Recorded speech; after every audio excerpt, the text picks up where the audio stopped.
Alors on va démarrer. Donc on déclare officiellement ouverte la fête du livre, ça y est, Christelle. Bravo.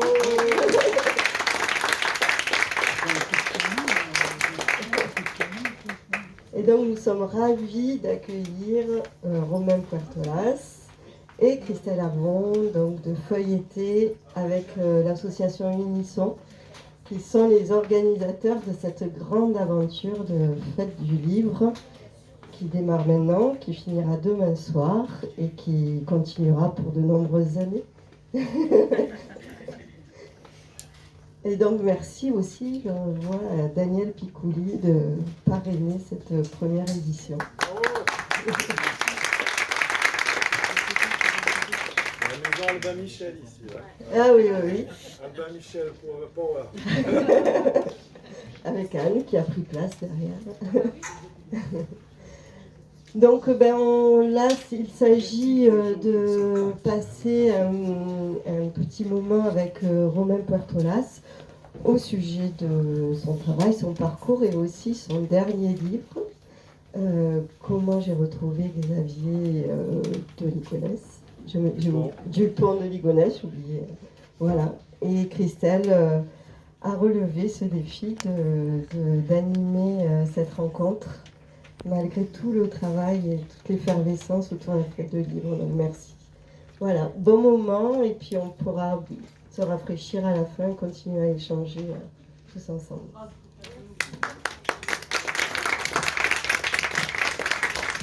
Merci. Bonjour Christelle, ça va? Bonjour Romain, ça va, merci. Très bien. On se tutoie ou on se voit? Bon, on se tutoie, comme dans la vie, comme dans la vie réelle. Voilà.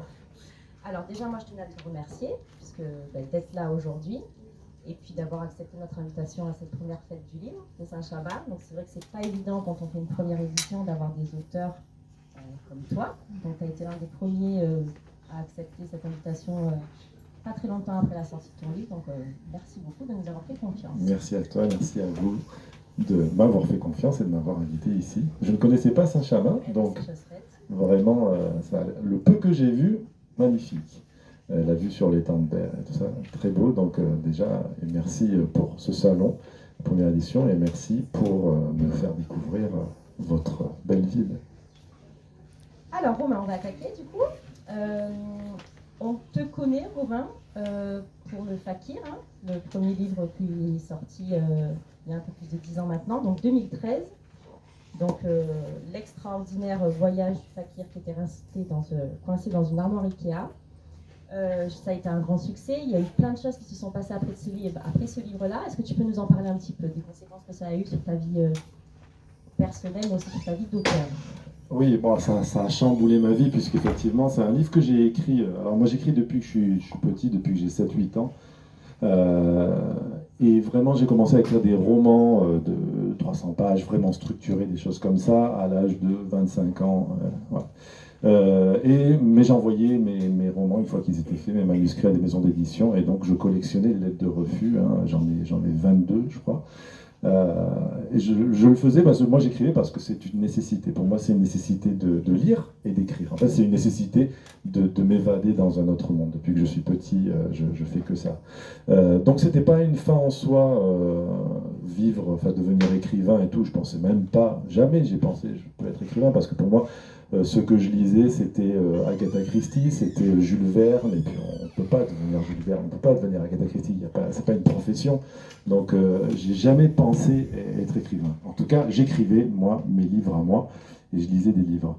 Et puis effectivement, en 2012, alors j'étais dans la police, j'étais jeune lieutenant de police, et il y a une collègue de mon service qui me dit tu devrais essayer d'envoyer au Dilettante, elle me dit, ton manuscrit. Alors je ne connaissais pas du tout la maison du Dilettante, et elle me dit parce qu'il y a une femme qui s'appelle Anna Gavalda, qui était prof, et tu vois, ils l'ont lu, ils l'ont publié, et puis maintenant, elle est écrivaine et tout ça, machin. Et je dis, c'est déjà bien qu'il l'ait lu, parce que c'est vrai que quand on reçoit les lettres stéréotypées, je recevais des lettres, c'était toutes les mêmes, que tu écrives à machin ou à truc, tu reçois la même lettre d'une phrase qui t'appelle à machine et tout. Et j'ai dit, ça coûte rien d'essayer. Et en plus, je regarde leur page web et je vois que le Dilettante est quand même assez, on va dire, dans ma veine. C'est-à-dire que Tout est écrit avec un peu de sarcasme, avec de l'ironie, de la fantaisie. Donc voilà, moi c'est exactement le genre de choses que j'écrivais. Donc là j'avais écrit le Fakir, pour le coup, pour ceux qui l'ont lu, qui est un livre avec de l'absurde, avec de la fantaisie, de l'humour. Et donc je leur envoie le manuscrit par la poste, hein, tout simplement, avec une lettre de présentation. Et alors la lettre de présentation, vous pouvez pas imaginer ce que c'est, c'était n'importe quoi.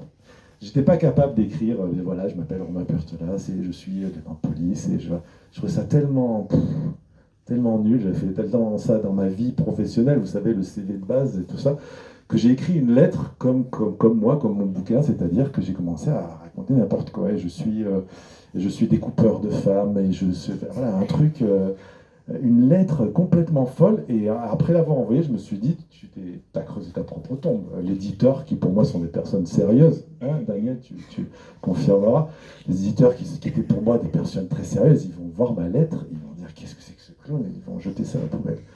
Et puis finalement, pas du tout, je reçois une lettre écrite à la main de Dominique Gauthier, qui est le directeur des éditions Le Dilettante, et qui me dit qu'il a aimé mon ouvrage, mais qu'il ne le publiera pas. Et voilà, et puis il m'explique 2-3 trucs, et puis à la fin il me donne son numéro de téléphone. Je me dis c'est marrant, parce qu'il appelez-moi. Et voilà.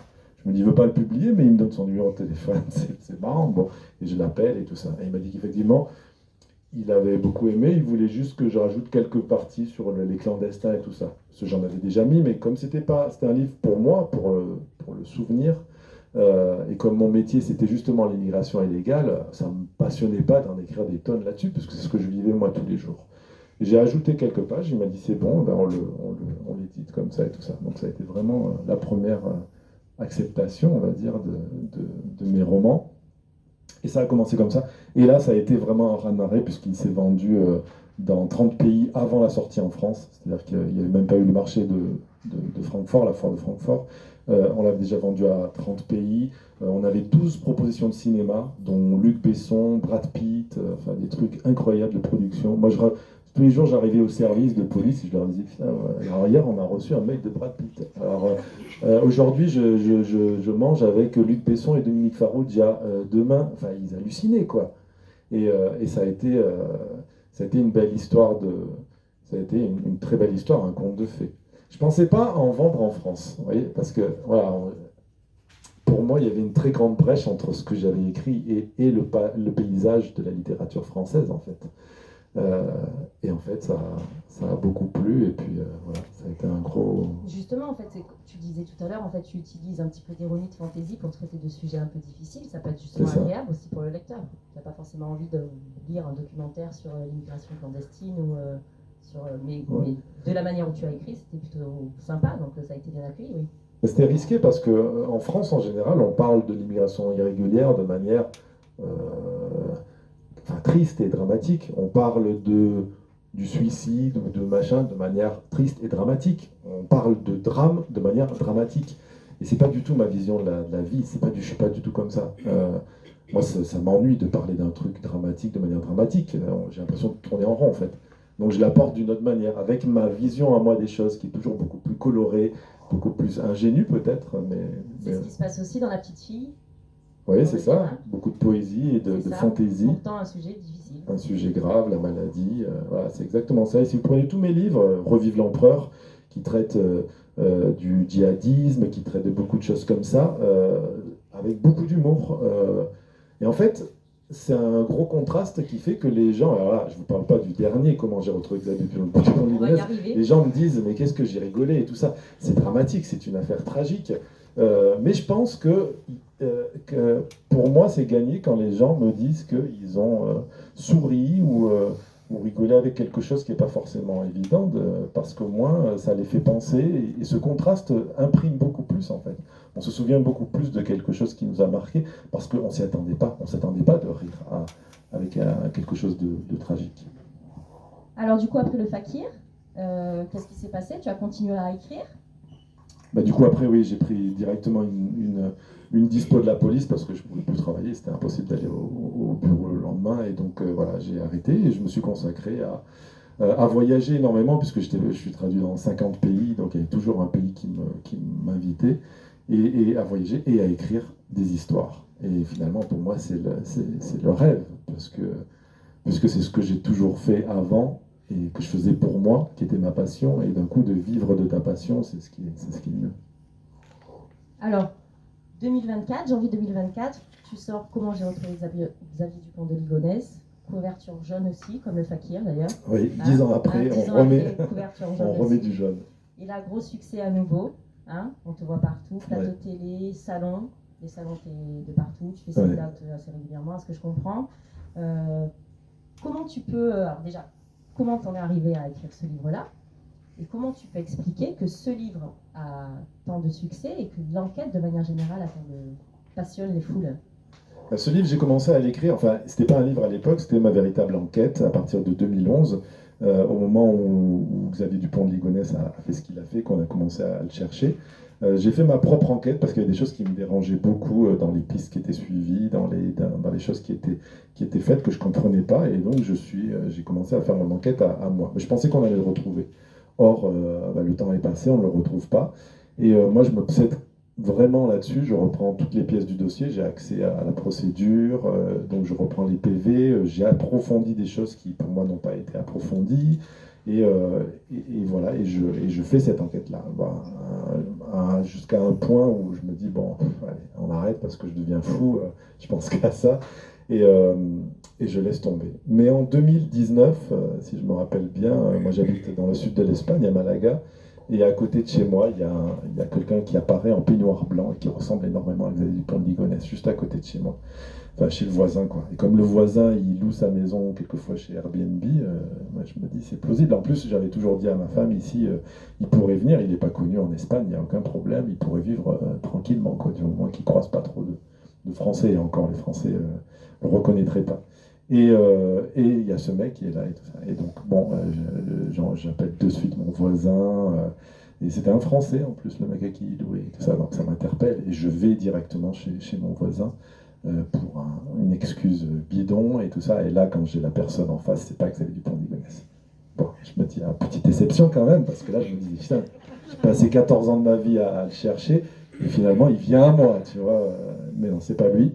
Mais d'un coup, j'ai cette étincelle, puisque bon, en moi, j'ai le flic et j'ai l'écrivain, et là, c'est plutôt l'écrivain, l'imagination qui me dit, putain, ce serait quand même marrant que le mec qui est recherché vienne dans le sud de l'Espagne, comme ça, dans un endroit où il n'y a personne, et habite pile à côté d'un ancien flic qui a passé 14 ans de sa vie à le chercher, quoi, sans se douter de ça.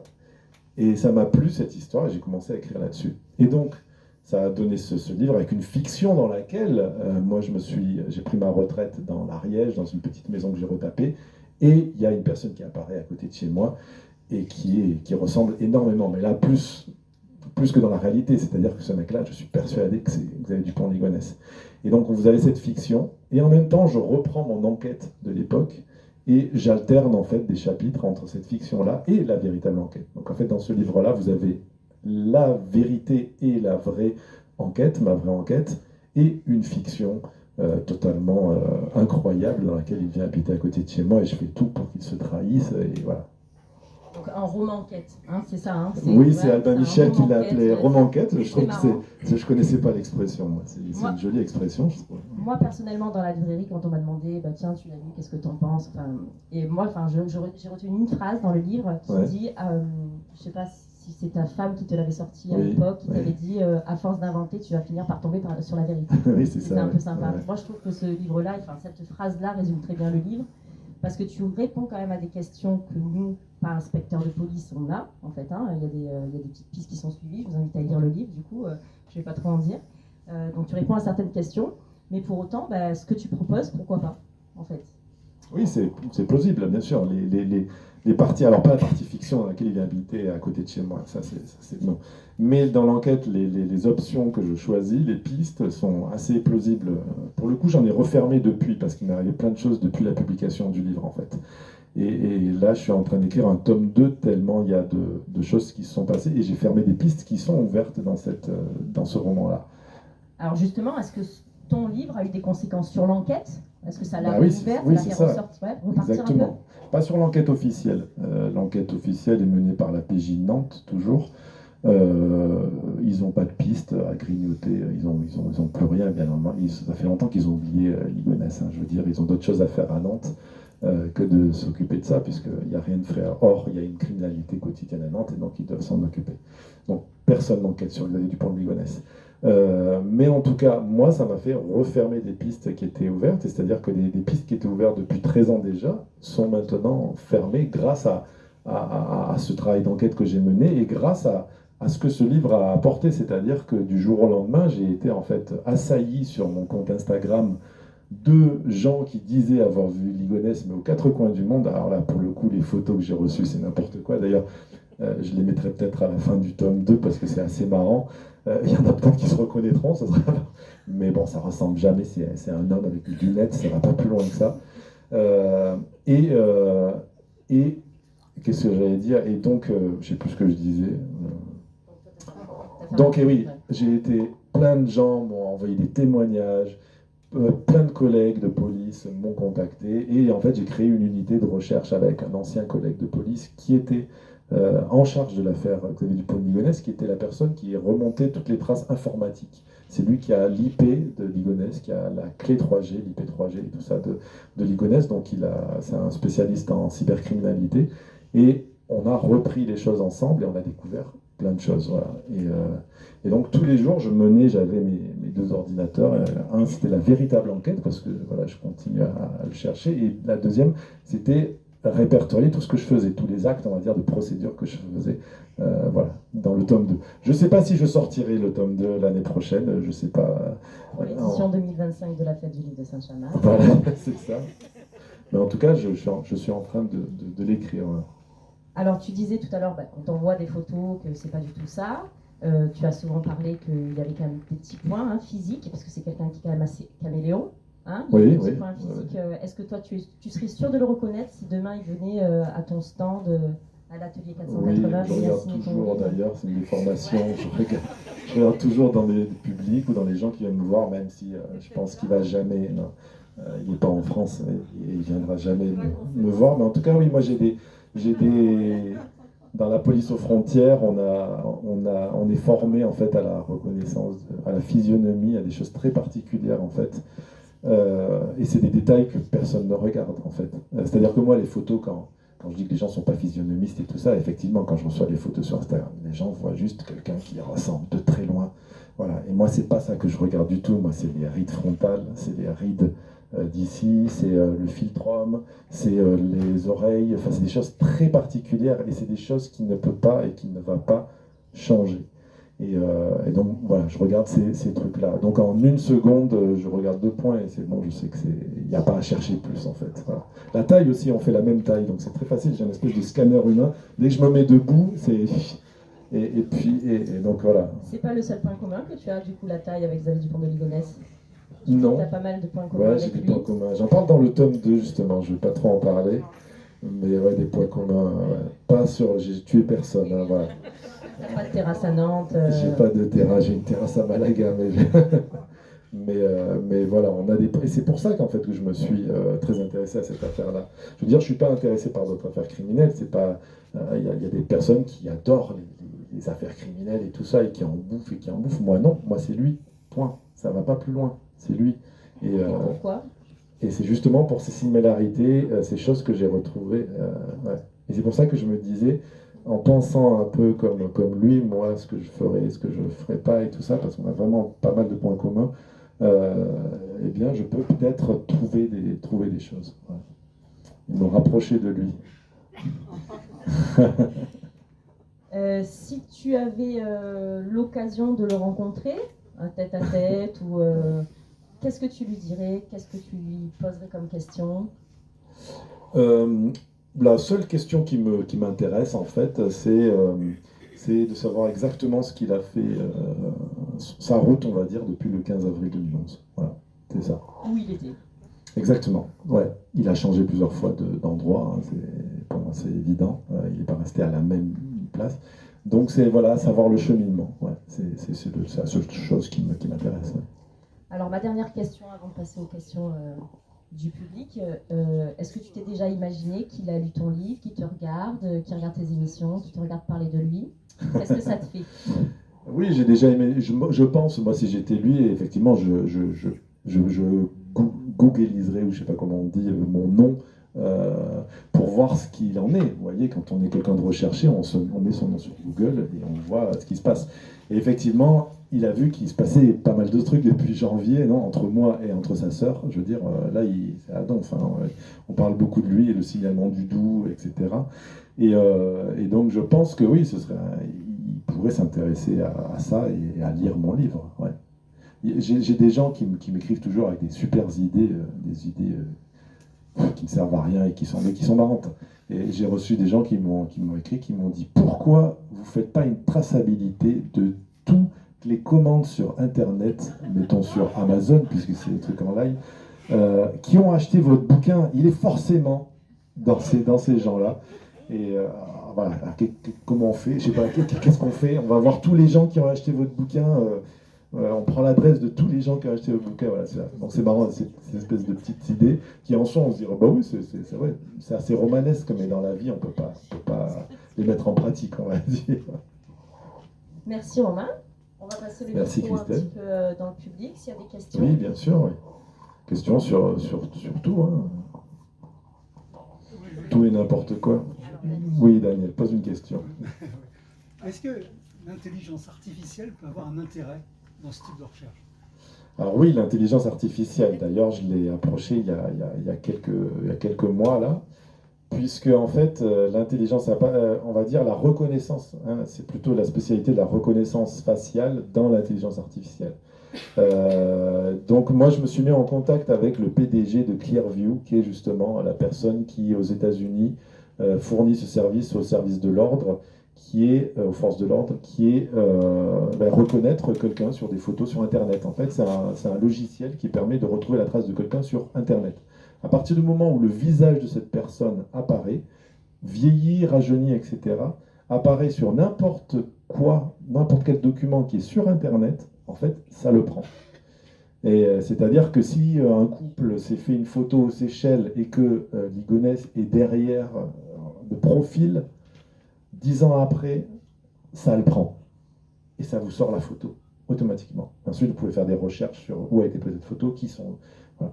Mais ouais, j'ai essayé la méthode... alors, je l'ai contacté, mais il veut pas m'aider parce qu'il veut que j'éponge la dette de 2 millions que Macron lui a mise. Voilà. C'est assez marrant. Il m'a dit, je vous fais ça quand vous parlez à votre président, pour lui dire d'enlever les 2 millions d'amende. Apparemment, il a eu une amende en France, je sais pas trop. Il s'est pas trop étendu sur le sujet, mais voilà. Donc, moi, j'ai essayé un truc qui s'appelle PMISE, c'est cette version-là, mais qui est beaucoup moins développée, ouais. Et en fait, je l'ai essayé sur moi, et c'est assez incroyable. J'ai mis une photo de moi qui n'est pas connue dans les médias, de quand j'étais en police. Dans la police, je suis en uniforme de police, je suis de profil, et j'ai 15 ans de moins. Et je l'ai mise dans le programme. J'ai dit, cherche. Et là, paf, en quelques secondes, il y a toutes mes photos de moi dans la presse, tout ce que j'ai fait qui a été médiatisé. Voilà. Il n'y a pas de photos d'une autre personne. Je veux dire, j'ai quand même une gueule, on peut se dire, bah, il ressemble à machin, il ressemble à machin. Il n'y a que moi qui sort. Et que des photos de presse, voilà.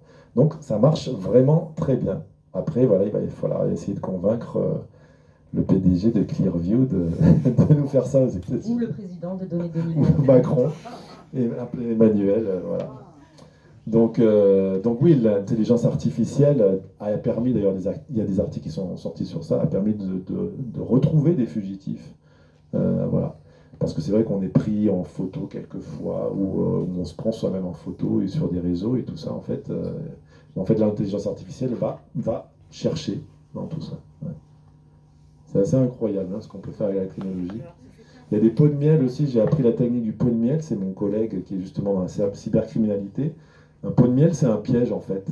Vous mettez une fake news sur Internet, et là vous regardez qui clique.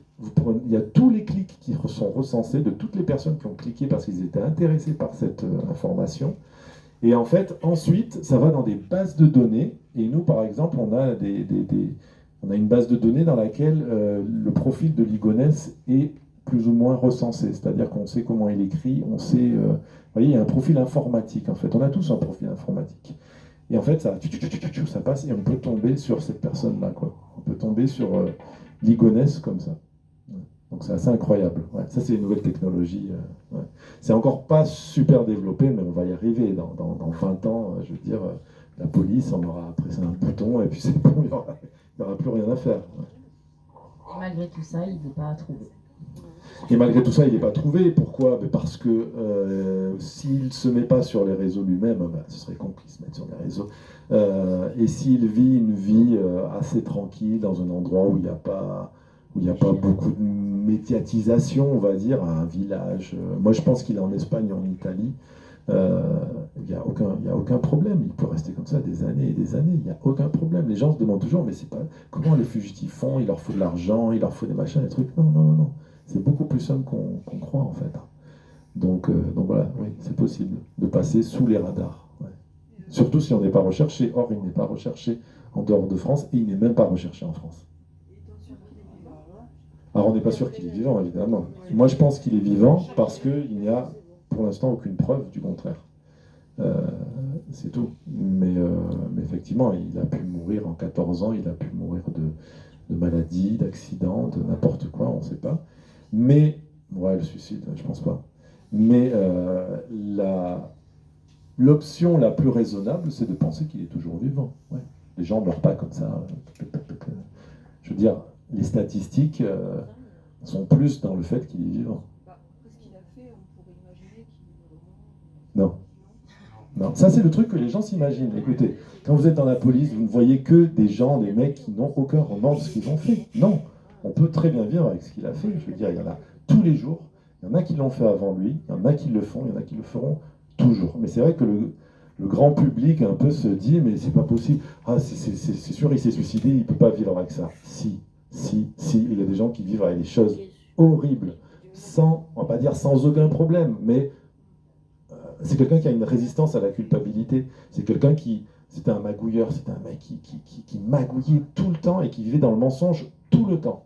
Tout le temps, il mentait à tout le monde, et j'ai les preuves, j'ai lu tous les mails qu'il envoyait lui. C'est-à-dire que je ne parle pas de procès-verbaux, d'audition et tout ça. Moi, j'ai lu les mails qu'il a envoyés, parce qu'il envoyait des mails et des lettres à tout le monde, tout le temps. Hein. Les amis, la famille, les machins. Il passait sa vie à écrire. Il vivait dans le sous-sol, hein. Il vivait dans le sous-sol de sa maison à Nantes, là, et il passait sa vie sur l'ordinateur à écrire à tout le monde et à prendre de l'argent. Il se faisait prêter de l'argent en permanence. C'est pas quelqu'un qui travaillait. Ensuite, il prenait sa voiture, il faisait le tour de la France pour une espèce de chose qui s'appelle la carte cristal. C'est une espèce de guide Michelin de VRP, c'est ça qu'il développait, mais en fait c'était une excuse pour aller voir ses copines, machin. Moi j'ai les SMS, j'ai vu les SMS. Dès qu'il est à tel endroit, il appelle sa copine. Dès qu'il est à tel endroit, il appelle sa copine. Ce mec-là, bon, donc c'est quelqu'un qui est là-dedans, c'est quelqu'un qui a une très grande opinion de lui-même. Dans les écrits qu'il fait, on le voit, c'est quelqu'un qui se sent supérieurement intelligent. Voilà. On n'a rien de...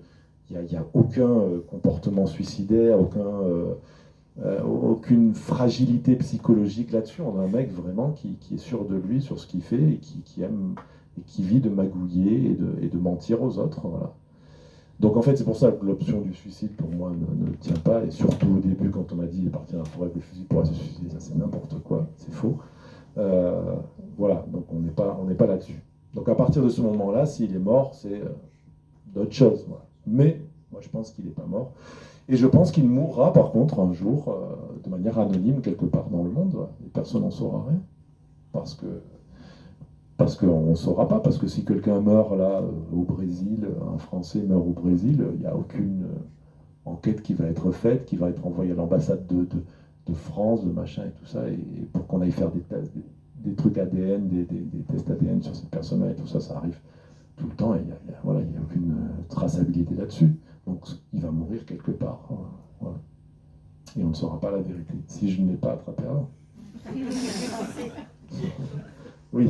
Si par hasard il a lu votre livre, il vous fait un signe avec une preuve que c'est bien lui, mais sans pouvoir ni téléphone, ni le contacter, Ouais. ni rien. Ça vous ferait quoi, vous? Alors déjà, je ne vois pas quelle pourrait être la preuve qui pourrait me donner que c'est vraiment lui. Ah, Ouais. on n'est pas dans l'enquête. Hein. Non, mais parce Ils que... sont très personnels qui pourraient, parce que lui, ce serait. Ouais, mais le problème, c'est que moi, j'ai pas été, je suis pas un ami d'enfance. Vous voyez? Vous avez un ami d'enfance et 40 ans après, on vous écrit et on dit c'est moi et regarde ce qu'on a fait tel jour et tout ça. Et là, tu dis ah ouais, putain, c'est lui. Mais avec Xavier Dupont de Ligonnès, je n'ai aucun souvenir. Et donc, il n'y aurait rien qui me dirait que c'est lui. Mais bon, mettons. Par rapport à ce qu'il a fait. C'est-à-dire l'enquête que vous avez menée ou que le rapport Un d'enquête. détail qu'il connaîtrait lui, par exemple. De cet Ouais. événement, il n'y a que lui qui peut le savoir, hormis. D'accord, mais mettons que oui. Ouais. Et donc, c'est quoi le fond de votre pensée? Savoir qu'il est vivant. Oui, bah, je me dirais donc j'ai raison, voilà. Voilà. Et après, ça vous ferait quoi à vous, le ressenti? Si on arrive ce doute. Ouais, bah déjà oui, ce qu'il y a, c'est que ce doute, il m'empêche pas d'enquêter, vous voyez. Parce que pour moi, je pars du postulat qu'il est vivant. Donc effectivement, si j'avais confirmation qu'il est vivant, moi, personnellement, ça m'apporterait pas grand-chose. C'est plutôt si j'ai c'est plutôt le contraire qui me servirait. C'est-à-dire la preuve qu'il est mort. Et là, je me dirais, bon, bah, ok, c'est plus la peine de le chercher. Voilà. Mais d'avoir confirmation qu'il est vivant, moi, c'est pas une confirmation que j'attends, puisque pour moi, il est vivant. Sans pouvoir le contacter, le rencontrer ou Ouais. échanger. Par contre, si c'est sur une trace informatique et tout ça, je demanderai à mon collègue de pister l'IP qui m'a écrit, qui m'a envoyé ce message-là. Et voilà. Peut-être qu'il serait peut-être pas assez bête pour le faire. Ouais, non, parce que c'est quelqu'un qui était vraiment... il avait une connaissance de la technologie. C'était en 2011, ça, et il utilisait énormément l'ordinateur. Il communiquait sur des forums, sur des choses comme ça. Donc, ouais. Et en plus, on a un message de lui, qu'on a, mon collègue et moi, dans lequel il connaît parfaitement la traçabilité des IP. Et en 2011, le mot IP, rien que IP, hein, vous savez, l'IP, c'est la carte d'identité, c'est le gène de votre ordinateur. Quand vous envoyez quelque chose sur Internet, on peut retrouver votre ordinateur, en fait, et où vous êtes et tout ça. Et donc ça, en 2011, il n'y avait pas grand monde qui savait ce mot-là d'IP et tout ça. Et lui, il en parle déjà. Nous, on a des messages de lui qui en parle. C'est pour ça qu'il a dû tout couper de toute façon. Ah bah, de toute façon, à l'époque, en 2011, à partir du moment où il jette son ordinateur, il a vidé tout le cloud des gigas et des gigas et des gigas de photos, de dossiers et tout ça, tout ce qu'il avait dans son ordinateur. À partir du moment où vous jetez tout et ensuite vous allez à la Fnac du coin et vous achetez un nouvel ordinateur, c'est terminé. C'est une renaissance. Il ne faut plus rien faire avec le matos d'avant, évidemment. Il ne faut plus utiliser votre téléphone portable ni votre ordinateur.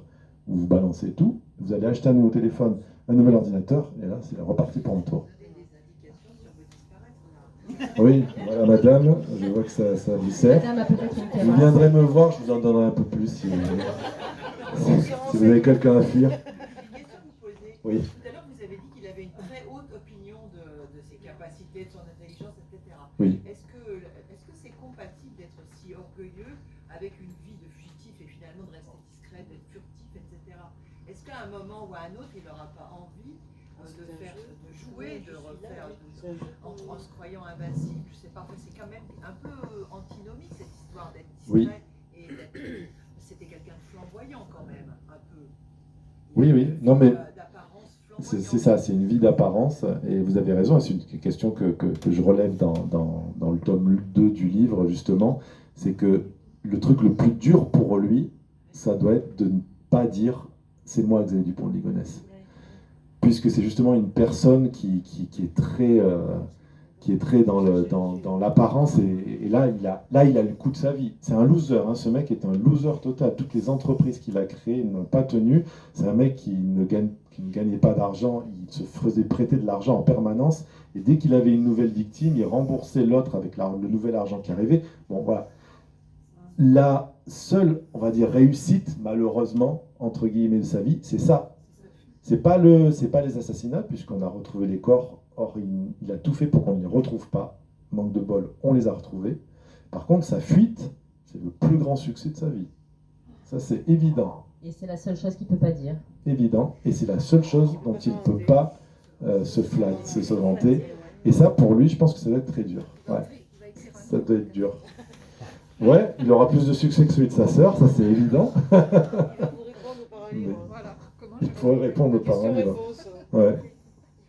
Et ce serait marrant, sauf que il peut pas, parce que il peut pas, on le retrouverait on le retrouverait. Comment? Ah, la fin de sa vie, oui.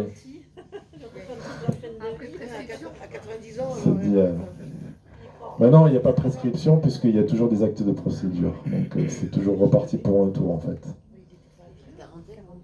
oui, Et là, 63, je crois. à l'époque, il avait la quarantaine. Ouais. Il avait 50 ans. Ouais, c'était il y a 13 ans. Donc bon, 63, on est jeune à 63 ans encore. Hein. Il a encore le temps. Hein. Donc il se laisse encore 30 ans peut-être pour réapparaître.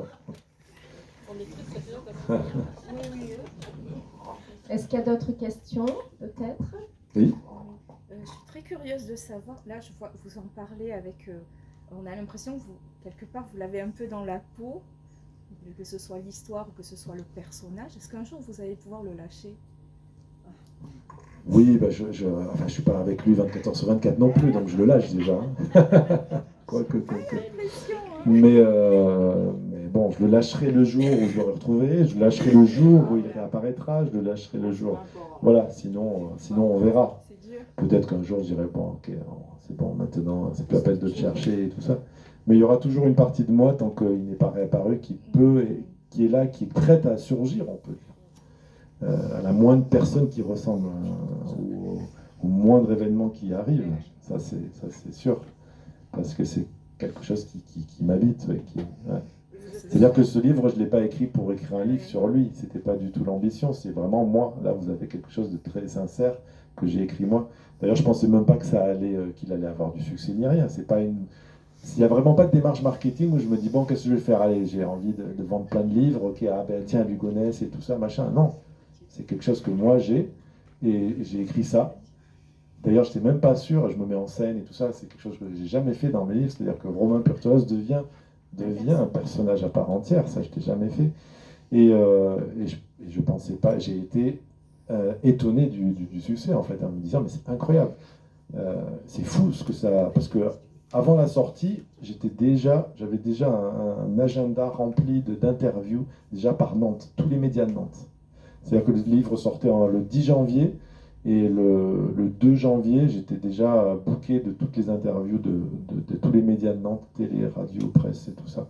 C'est là qu'on voit que ça à Nantes, ouais, ils cogitent beaucoup là-dessus. Ils ont Jules Verne et Xavier Dupont-Ligonnès à Nantes. Avant, il n'y avait que Jules Verne. Ils vont bientôt mettre une statue de Ligonnès en ville parce que bon. Mais et c'est là que j'ai vu après l'engouement, effectivement, ça a dépassé le livre. Quand je suis reçu Touche pas à mon poste chez Cyril Hanouna, c'est pas du tout pour le livre. Vous lisez, moi j'arrive avec mon attaché de presse, et là on attend, on est dans les loges, et là on voit le bandeau et il y a écrit un ex-capitaine de police vient de retrouver Xavier Dupont-Ligonnès, révélation, choc et tout ça. On voit ça. Avec Sandrine, on se regarde, mais qu'est-ce que c'est que ça? Bon, c'est Hanouna, voilà. Donc c'est là qu'on voit qu'il y a vraiment un engouement. Ce livre, il dépasse la littérature, on est dans le truc médiatique de Ligonnès qui fascine, voilà. Donc ça a débordé. Ça a débordé un petit peu.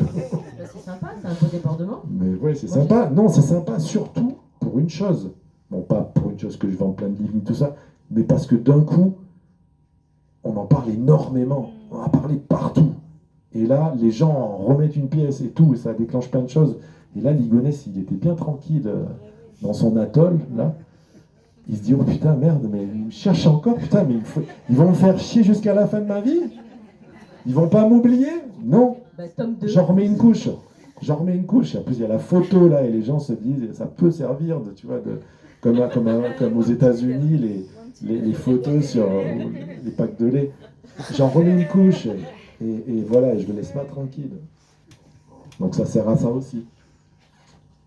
Est-ce qu'il y a un peu d'admiration? Alors, je ne vais pas mentir, il y a forcément toujours un petit peu d'admiration. Tu sais, dans la police, les flics, quand ils ont un ennemi comme ça, c'est comme même, on prend la littérature, le Sherlock Holmes, il admire Moriarty. Et Moriarty admire Sherlock Holmes. Bon, ça c'est dans la littérature. Mais dans la réalité, c'est ça. C'est-à-dire que le flic, il a une admiration pour pour le... On ne parle pas de délinquants, de petits racailles, machin, on parle de quelqu'un qui a quand même, comme je dis, un grand succès de fuite de fugitifs, là. Je ne parle pas des assassinats et tout ça, parce que ça c'est une partie qui est tragique et tout. Là, je parle de l'homme en tant que fugitif. Évidemment, il y a une partie d'admiration, c'est ce qui fait qu'il y a un moteur, qu'il y a une motivation. Quand il n'y a pas de motivation, même dans la police, ça ne va pas loin, l'enquête, elle ne va pas loin, il faut qu'il y ait une motivation. Donc, effectivement, il y a toujours, on va dire, un petit peu d'admiration. Est-ce que c'est le seul à avoir réussi à faire ça?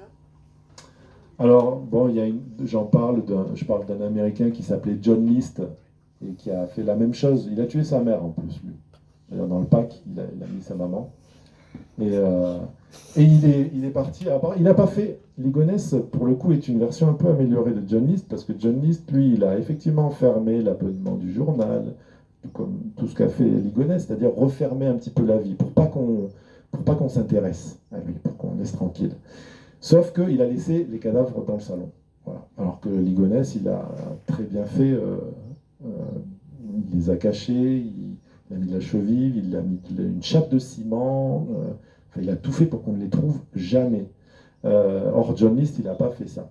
Mais bon, effectivement, cet homme-là est parti, il a vécu 18 ans à 400 km de chez lui. 400 km de chez lui, aux États-Unis. Il était recherché par le FBI, il n'était plus recherché parce qu'il faut arrêter de regarder les séries Netflix. Ligonès n'est pas recherché, John List n'était pas recherché. On a d'autres choses à faire dans la police que de rechercher des gens qui sont partis. Il y a tellement de criminalité que c'est pas possible. Donc, John List n'était pas recherché, mais pour le coup, le mec a réussi à tenir 18 ans à 400 km. Il s'était remarié, il avait un nouveau job et tout ça. Et c'est juste un programme de télévision aux États-Unis qui s'appelle Unsolved Mysteries, les mystères non résolus, et dans lequel on passe des cas comme ça. À l'époque, ben voilà, il y avait ce mec-là qui a fait ça et tout ça. Et là, d'un coup, devant sa télé, il y a un collègue de travail de maintenant qui se dit putain, mais ça c'est John, quoi, c'est le mec avec qui je bosse tous les jours.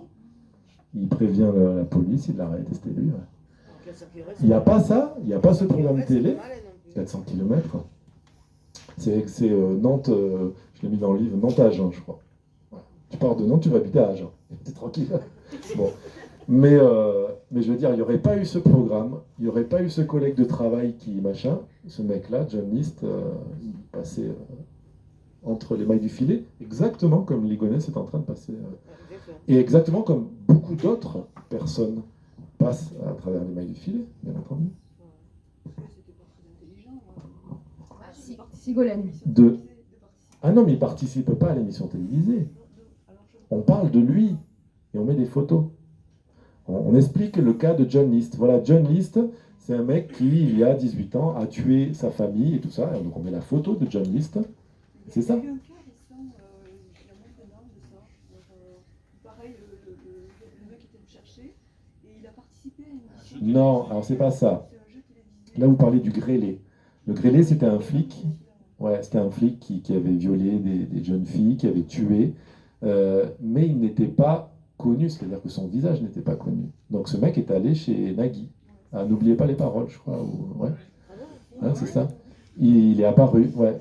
Mais c'est pas Ligonès en ce sens que Ligonès va n'oubliez pas les paroles, bon, c'est terminé pour lui. Il sort pas du plateau télé.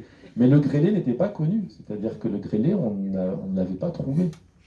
On avait un portrait robot très mauvais de l'époque, mais ce mec-là, on ne l'avait pas retrouvé. Donc le mec était, il avait une charge municipale, il était dans le sud d'ailleurs, hein, vers la Grande Motte, je crois, Lunel. Bon.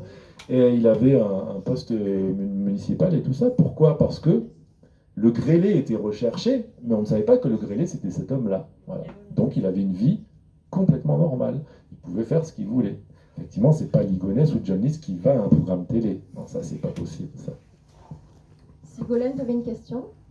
Oui, c'est une question d'une ancienne avocate que le sort des victimes importe les deux candidates avocates. Le crime existe, mais les victimes, vous en faites quoi? Est-ce qu'elles sont présentes dans vos livres? Les victimes? Oui, les personnes qui ont été tuées par... Ouais, dans le livre, j'en parle un tout petit peu, parce que moi, je suis plutôt sur la fuite et la recherche de l'assassin. C'est-à-dire que moi, je parle pas de l'assassinat, je parle pas... Bon, évidemment, on est obligé d'en parler en deux phrases pour recadrer, Mais je ne parle pas des faits et tout ça. Moi, ce qui m'intéresse, c'est la recherche de l'assassin. Mais vous aviez conscience, en écrivant le livre, est-ce que vous avez pensé peut-être aux familles des victimes ou pas Oui, j'y ai pensé. J'y ai pensé, oui, j'ai pensé qu'il m'aimerait pas, ça c'est évident. J'ai pensé qu'il pouvait même m'attaquer peut-être, ou que sais-je. Voilà, effectivement, le frère d'Agnès, qui est la femme de Zélie Pont de Ligonnès, m'a critiqué sur ses réseaux sociaux, sur Facebook, etc. Chose que je comprends, évidemment. Je ne sais pas s'il a lu le livre, hein, mais chose que je comprends, il peut pas m'aimer puisque j'arrive avec de l'humour dans une histoire qui pour lui n'a rien d'amusant du tout. Voilà. Donc, mais en tout cas, moi je suis dans la recherche de l'assassin. Et si un jour je retrouve Zélie Dupont de Ligonnès, je peux lui dire au frère d'Agnès, je peux lui dire, tu sais, aussi même je peux lui dire maintenant, je peux lui dire, tu sais, je suis le seul mec qui se lève le matin en se disant, je vais choper le mec qui a fait ça à ta sœur, je suis le seul à faire ça. Donc évidemment, j'ai écrit un bouquin qui peut avoir de l'humour et tout ça machin, mais je suis quand même le mec qui cherche l'assassin de sa sœur, et je suis le seul. Et si jamais un jour je le trouvais, je pourrais lui dire, tu vois, effectivement, j'ai écrit un livre, machin comme ça, mais j'ai trouvé l'assassin de ta sœur et il va être mis à disposition de la justice. Chose qui n'aurait pas été faite. Comment ? Vous avez 27 ans pour le trouver. 27 ans ? Non. Alors la prescription, c'est de 30 ans parce qu'il y a des mineurs. Mais à chaque acte de procédure, on repart. Donc ça ne s'arrête jamais en fait. Il suffit que le signalement du doux, là, qui ne sert à rien du tout, a servi à remettre une pièce dans la prescription. Donc voilà. Oui, de plus en plus loin là. Nous on voit bien comme ça se joue. C'est justement par rapport à cette idée de... Ça c'est l'auteur qui répond. Mais après en lisant, je me disais aussi justement le policier. Quand on est policier, est-ce qu'on a besoin de mettre à distance ces faits qui sont quand même horribles en regardant un peu les choses comme des fictions justement? C'est une question aux policiers là. Bah, le policier, en fait, on est assez hermétique. Je pense que pour faire ce métier-là, c'est pas qu'on soit dénué d'émotion, mais c'est que en fait, déjà on juge pas. C'est-à-dire que nous, on est là pour mettre une personne à disposition de la justice. Je peux pas pleurer moi sur. C'est pas mon métier de pleurer sur les victimes et tout ça. Moi, le seul truc que je peux faire de bien pour les victimes, c'est de retrouver le mec et de le mettre à disposition de la justice. Après, il ne faut pas me demander une sensibilité où je pleure, où je pense. Non, c'est pas ça. Notre travail dans la police, c'est pas celui-là. Il y a des gens qui le font très bien, qui assistent les victimes et tout ça, et qui sont faits pour ça. Nous, on a un autre boulot qui est de mettre la personne à disposition de la justice. Donc, en fait, on est assez blindé sur ça. Oui, sinon, on ne ferait pas ce métier-là. C'est exactement comme un médecin légiste. Quand il fait... Moi, j'ai assisté à beaucoup d'autopsies. On ne peut pas être dans l'émotion. Le médecin légiste, il ne peut pas pleurer en ouvrant la boîte crânienne d'une personne, c'est pas possible. Donc oui, il faut faire appel. Les personnes qui font ces métiers-là, c'est des personnes qui ont une sensibilité, on va dire, maîtrisée, contrôlée. Voilà, très bien. Merci, madame. Donc oui, vous imaginez... oui. Non, c'est pas possible. Alors, il y a un cas d'obstination policière, c'est Sambre. Sambre, je crois que tu viens de faire une oui, série. et puis une série à la télé et tout ça. À la télé, voilà, d'un gars qui lâche pas. Ouais. D'un policier qui lâche Mais pas. c'est comme ça que ça marche. Je veux dire, moi je suis peut-être en train d'amener, je ne sais pas encore, mais ma pierre qui fait qu'on va peut-être retrouver Xavier Dupont de Ligonnès. Comme tu parles de Sambre, comme je parlais avant du grêlé. Le grêlé, il a été tranquille pendant 20 ans peut-être. Il y a une juge d'instruction qui a repris le dossier 20 ans après et qui s'est dit, putain, ce mec qui sortait quand même une carte de police à chaque fois, toutes les victimes parlent d'une carte de police, machin, c'était peut-être pas une fausse carte de police, c'est peut-être un vrai flic, sait-on jamais. Elle a commencé à dire, on va regarder s'il y avait des brigades de gendarmerie aux alentours de là où il y a eu ces viols et ces meurtres et tout ça. Et effectivement, il y avait une brigade de gendarmerie là. Eh bien, on va contacter tous les gendarmes de l'époque en poste là et on va leur faire un test ADN. Et elle fait ça. Et ils répondent tous à l'appel, sauf un qui s'en va à la grande motte et qui se flingue en laissant une carte, parce que là, il sait que c'est terminé pour lui. Ça, c'est grâce à l'obstination d'une juge d'instruction qui revient 20 ans après, qui se dit, mais il y a peut-être encore un truc à faire. C'est ce dont je parlais avant, c'est la motivation. Un flic, vous savez, un fonctionnaire de police, c'est un fonctionnaire. Hein. C'est-à-dire qu'il est payé pareil qu'un meurtre ou qu'un vol soit élucidé ou pas. Moi, j'en connais, hein, parce que dans la police, on est des êtres humains. Et dans les êtres humains, il y a des gens qui sont bien et des gens qui sont moins bien. Et effectivement, dans la police, il y a des gens qui s'en foutent. Ils s'en foutent parce qu'ils sont payés à la fin du mois. Et ils s'en foutent, c'est-à-dire qu'il n'y a aucune motivation. Et quand on n'a pas de motivation, bah, je peux vous dire que l'enquête, c'est vite réglé. On ne retrouvera jamais. Enquête non élucidée. Il y en a plein, les pourcentages, hein, on les met dans les statistiques, non élucidées, point. Personne ne va venir vous demander des comptes là-dessus. Donc effectivement, si vous avez des personnes motivées, là, ça change tout. Et on peut élucider des affaires qui sont très compliquées. Question? Parce que la réalité, c'est pas comme dans les séries Netflix. Hein. Ouais, moi, je regarde pas de séries policières, mais c'est pas possible. Je peux pas. C'est n'importe quoi, c'est de la science-fiction. Et donc là, on voit que des mecs qui sont super motivés sur des affaires et tout ça, machin. Et puis, c'est pas la réalité. On dirait tous des super humains. Or, ça n'existe pas, le super humain, dans toutes les professions. Malheureusement. Ce serait facile si la réalité était comme une série policière de Netflix. Ton livre serait la réalité, en fait. On va pas dévoiler la fin, mais tu nous donnes une fin. Oui, il y a un twist. Il faut le lire, hein, pour savoir. Il y a toujours un petit twist dans mes livres, j'aime bien ça. Ouais. J'aime bien surprendre, on lit, et puis à la fin, on se dit voilà, et puis paf, il y a un truc qui vous éclate à la gueule 2 pages avant la fin. Quoi. Et moi, quand les gens me disent ah, mais j'avais compris, ben non, moi non, en fait. Merci à tout le monde, merci à Romain. Merci à vous, surtout, merci énormément. Et puis, il y a une petite table avec des livres si oui, les gens veulent découvrir comment il a retrouvé. J'ai mon tampon de police. Ah, oui, je lui ai donné une seconde vie, je tamponne. Voilà. Avant, je mettais des gens en garde à vue avec ça, maintenant c'est plus sympa. Je vous tamponne le livre. Voilà. Merci beaucoup, Romain. Merci Christelle, merci à vous. Merci beaucoup.